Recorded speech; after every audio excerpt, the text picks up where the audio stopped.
relever les multiples défis auxquels il a été confronté au plan sportif, sécuritaire, économique ou social.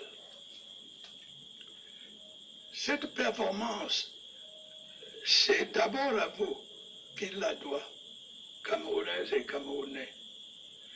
Que vous soyez du nord ou du sud, de l'est ou de l'ouest, que vous soyez anglophone ou francophone, vous avez toujours su, dans votre immense majorité, faire preuve de courage, de dynamisme, d'esprit patriotique et surtout de maturité.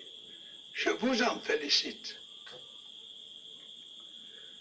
Mes chers compatriotes, la conjoncture internationale défavorable, en raison notamment de la baisse persistante des coûts des matières premières, a négativement impacté la croissance économique et le progrès social dans notre pays. Il en est en outre résulté des difficultés de trésorerie dont les fournisseurs de l'État et particulièrement les petites et moyennes entreprises ont fortement pâti.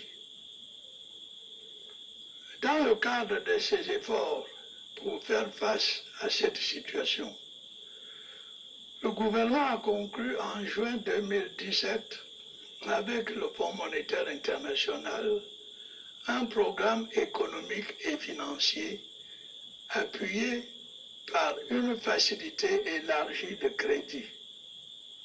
Ce programme devrait avoir dès 2018 un impact positif sur notre croissance.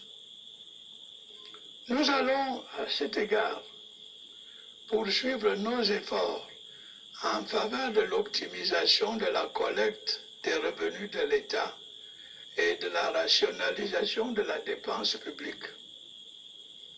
Une attention particulière sera accordée à la situation des PME, notamment pour ce qui est du règlement prioritaire de la dette qui leur est due, comme de l'amélioration de leur accès au crédit bancaire.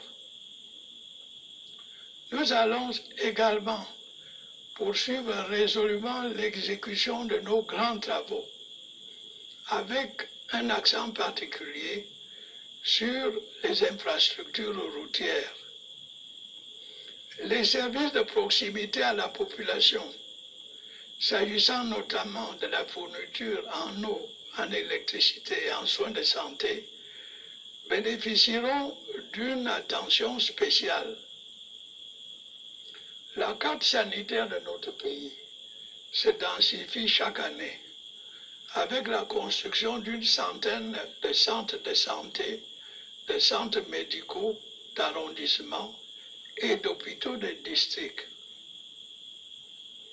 Nous allons poursuivre nos efforts afin de faire bénéficier à nos populations des soins de santé de qualité et accessibles à tous.